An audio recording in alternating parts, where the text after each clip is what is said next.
চিরকাল নরম থাকতে নেই, মাঝে মাঝে শক্ত লোহার মতো হতে হয়। তা না হলে মানুষ তোমাকে নরম ভেবে পা দিয়ে পিষে চলে যাবে। মদ খেয়ে মাতাল মসজিদে ঢুকলে মসজিদ থেকে বের করে দেওয়া হয়, কিন্তু সুদখোরকে মসজিদে গেলে মসজিদের জায়গা করে দেওয়া হয়। এখানে দুজনেই তো হারামখোর। স্ত্রী মারা গেলে সন্তান মানুষ করার জন্য দাদি, নানি, খালা, ফুপু কতজনকে লাগে, কিন্তু স্বামী মারা গেলে সন্তান যতগুলোই হোক না কেন তাদের মানুষ করার জন্য মা একাই যথেষ্ট। জামাই যদি খারাপ হয় তখন মেয়ের মা বলে, কি করবি মা, ধৈর্য ধরে সংসারটা কর, নিশ্চয়ই তোর কপালেও একদিন সুখ হবে। আর যদি বউটা খারাপ হয় তখন ছেলের মা বলে, বাবা ওরে তালাক দিয়ে দে, তোরে ওর থেকেও ভালো বউ বিয়ে করাবো। একজন চরিত্রহীন পুরুষের জীবনে যখনই পড়বে দ্বিতীয় নারীর ছায়া, তখনই সে ভুলে যাবে প্রথম নারীর মায়া। আর সেই পুরুষ দুঃখ দিবে, কষ্ট দিবে, আঘাত দিবে, তারপরে অনুশোচনা তো দূরের কথা, উল্টা আপনাকেই দোষী বানিয়ে চলে যাবে। পুরুষ উন্নতি করলে মায়ের দোয়া, কিন্তু অবনতি করলে বউয়ের দোষ। মা ভক্ত হওয়া ভালো, কিন্তু বউ ভক্ত হলে কাপুরুষ।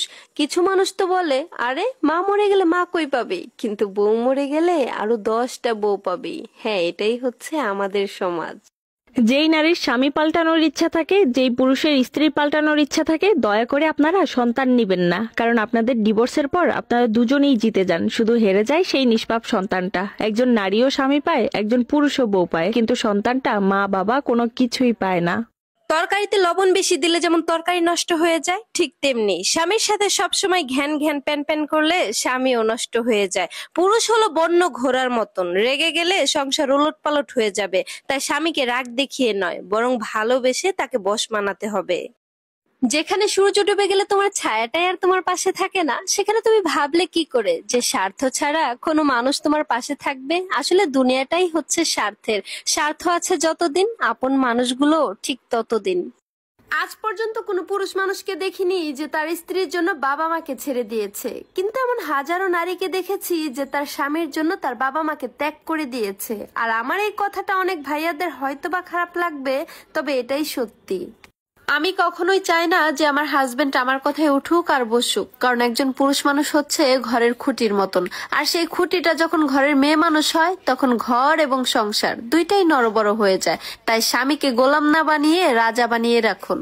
একটা মেয়ে সন্তান জন্ম দেওয়ার কষ্টের চাইতে স্বামীর দেওয়া কথার আঘাতে বেশি কষ্ট পায়। আর এজন্যই তো সন্তান জন্ম দেওয়ার সময় মেয়েরা বাঁচার জন্য কাঁদে, আর স্বামীর দেওয়া কথার আঘাতে মেয়েরা মরার জন্য কাঁদে। সম্পর্ক আপনি যার সাথে ইচ্ছা তার সাথেই করতে পারেন, কিন্তু টাকার লেনদেন সবার সাথে করতে যাবেন না। কারণ আপনি যখন ধার দেওয়ার টাকা ফেরত চাইতে যাবেন, তখনই একটা সুন্দর সম্পর্ক নষ্ট হয়ে যাবে। সাপ মৃত্যুর আগে সোজা হইতে পারে, কিন্তু একবার পরকীয়ায় লিপ্ত হওয়া পুরুষ কিয়ামতের আগ পর্যন্ত কোনোদিনও সোজা হবে না। হ্যাঁ, মাঝে মাঝে হয়তো বা চিপায় পড়ে তারা ভালো হওয়ার অভিনয় করে, কিন্তু প্রকাশ্যে হোক কিংবা গোপনে তারা আবার সুযোগ পেলেই সেম কাজটাই করবে।